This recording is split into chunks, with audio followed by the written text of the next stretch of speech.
1 week on from the Tommy Robinson demo, there's a lot of people expressing dismay and indeed despondency because it was huge, 110, 150,000 probably, biggest far-right demo in British history, and it was violent, and it's left a lot of people in ethnic minorities and gay people, trans people, women, fearing for the future.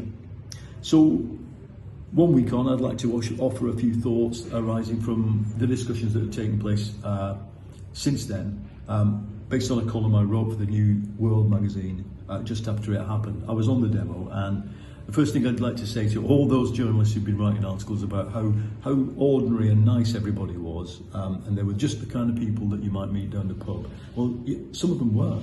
But so were fascists, who perpetrated the Holocaust. They went home to their families at night and their dogs and their children. You've got to get it in your head that fascism is a phenomenon that takes over the brains of ordinary people, not extraordinary people. In order to stop it, we have got to, first of all, not be despondent. The despondency phase in the rise of fascism is the killer phase. The moment you accustom your brain to thinking they're going to win, they will win. But these lot can be defeated. And let's be clear, we're not talking here about reforms mass base. This was a far, far narrower segment of the population. In fact, what I describe it as is a subculture. It's like the mods. I mean, it's people who define their very existence through racist white supremacy. You were surrounded by people using the N-word, the P-word, joking about gays, just generally being obnoxious. Obnoxiousness, in fact, was a kind of trait, personality trait, I would say, for many of the people who chose to go on that demo. Because let's remember, they weren't going on a demo to support reform, they were going on a demo to support a multiply convicted criminal. So what do we do? Number one, uphold the law. The police did a good job. They kept the marchers where they should have been until the relevant time for kick-off, which was 2 hours after most of them had got blind drunk. And the effect of doing that was that the stage of blind drunkenness where you want to fight everybody had turned into a stage where you want to go home and lie in bed. And I think just by that simple act of intelligent policing, the Met managed to diffuse a lot of the violence that was intended on the day, although there was quite a lot, as you saw from TV. Number two, we've got defences against fascism. We have laws against hate speech. We have laws against incitement, as Lucy Connolly found out. We have laws that put people in prison when they attack policemen or migrants violently. And we should be using them actively. I think we should be doing a lot more surveillance, a lot more active policing of the sort of sociological hinterland of that movement to work out what's coming next. Because as you saw from the demo, Elon Musk has incited them to overthrow the British government. And I believe they will use an opportunity, I don't know what that opportunity will be, but there will be a crisis, there will be a crisis point where they will be called onto the streets to try and do a repeat of what Trump did on January the 6th, when his supporters stormed the Capitol. So before that, got to head that off. Point three, people are talking about, well, shall we have some kind of a broad mass movement? I think we should. But there's little point in it staging counter demos to a movement like this. By all means, let's defend the hotels that they're attacking when migrants are in them. But the main thing is I think we should stage a cultural fight back. There should be big cultural festivals called overtly, paid for by taxpayers' money, to support the idea that we're a multicultural and multi-ethnic society. And we should make no apologies for doing this. We should mobilise ourselves in big statements of solidarity with each other. The point four is probably the key one.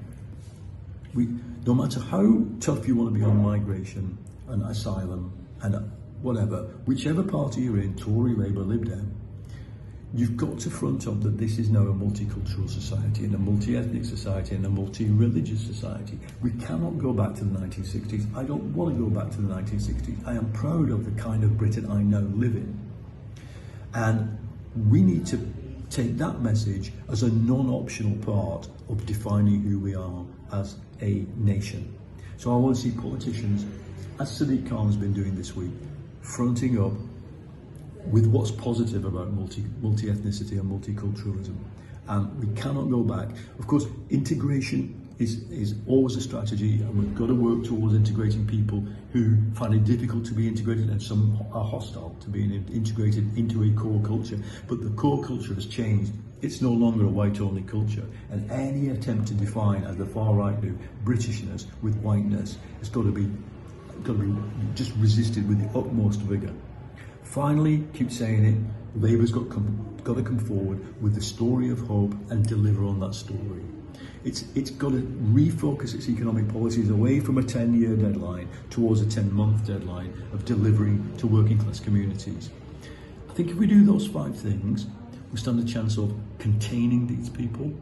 One of the most important things to take away from the history of fascism and from observing them and observing the QAnon movement that came before them is that fascist radicalisation events have to reach a accumulation point. They have to kind of go to a moment where everything bursts in the open, and then either they win something or they lose something. You saw on January the 6th that happened. It will happen here, and when it does, once defeated by the forces of democracy and law and order and the criminal justice system, and by the vast majority of people who reject their values, they will demobilise.